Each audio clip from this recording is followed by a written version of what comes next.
Usa sa mga kinahanglan nato para nga dili ta mabackslide, we will need a Bible.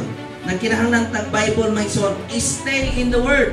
Pabilin ta diha sa pulong sa Ginoo. Tungod kay kung mapabilin ka, if you remain, you will never be backslide. Di ba? Kung mapabilin ka, dili man na ba napabilin niya na backslide? Wala no. So meaning nagpabilin ka, you stay in the word. So meaning dili yung ka backslide. So wala, Bible, stay in the word.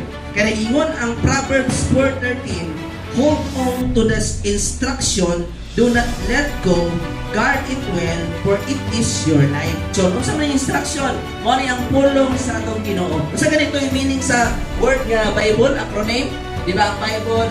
B-I-B-L-E. Sa may meaning nga ni? Bago ba dito?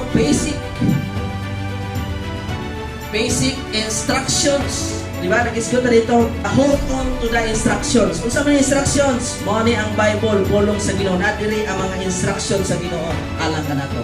So, basic instructions before leaving earth. Sa dili pa kamo, hawa sa earth, sa kalibutan. So, meaning, samtang doon na pa tayo kinabuhi mga igsoon, kinahanglan dyan pupunta sa mga instructions sa Ginoo. Yan yung mandiri, before leaving earth. Isa may hawa na sa kalibutan na nabi. Wala pa no?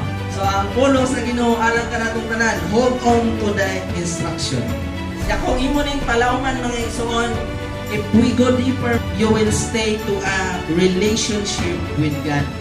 Mapabilin ta mga igsoon, diha sa pag-aton og relationship diha sa atong Ginoo.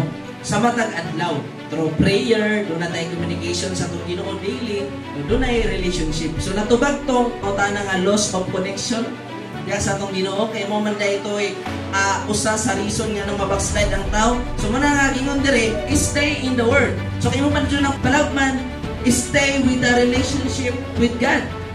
No, makabaton kag relationship sa atong Ginoo kay ano man, because Jesus is life. Di ba? Si Ginoong Hesus mo ang kinabuhi. Mato pa diha sa John 14, Jesus is the way, the truth, and the life. Siya ang kinabuhi may son. Ako ato ba Jukas alphabet, lain nga illustration. Ako ang kinabuhi may son is the period. Start in the period from birth to death. So from B to D. Di ba sa alphabet A, B, usa ka mo din ay C. Mo man ang kinabuhi from B to D. Unsa ning letter C? Si Christ Jesus. So meaning ang atong kinabuhi kinahanglan mo ila diha sa atong Ginoong Hesukristo. Christ Jesus. Amen. Kaysa diha nga atong kinabuhi mo si Christ Jesus, ingon ang Pilipos 1:21, kaya lang kanako ang pagkinabuhi mo si Kristo. Once nga si Christ ang ato ang kinabuhi, ang pagkamatay, pagkadaog na to. Amen. So napakanindot mga igsoon. So moto, you will need a Bible. So stay in the Word.